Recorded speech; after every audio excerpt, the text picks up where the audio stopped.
Depuis que nous avons publié notre rapport sur la propriété privée des data, il y a une petite musique qu'on commence à entendre qui dit finalement ce que vous voulez c'est que chacun puisse vendre son rein.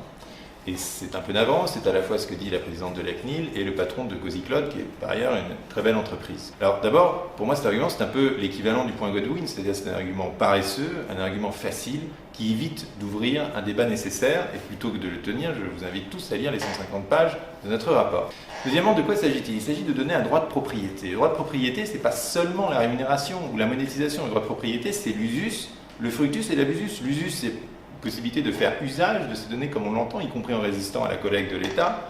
L'abusus, c'est la possibilité de les détruire, d'où par exemple le droit à l'oubli. Et il y a également le fructus qui permet en effet d'en tirer une valeur marchande. Le point aveugle de tout ce débat, c'est qu'aujourd'hui, nos données sont déjà monétisées. Elles sont monétisées par les grandes plateformes qui en tirent un profit considérable. Et donc ce que nous proposons simplement, c'est de rendre au producteur initial de données son dû, s'il le souhaite, car c'est lui le producteur primaire qui doit bien retrouver sa place dans la chaîne de valeur de l'économie numérique. Et je me demande pourquoi il serait contraire à la dignité humaine de rémunérer les gens pour le travail qu'ils fournissent.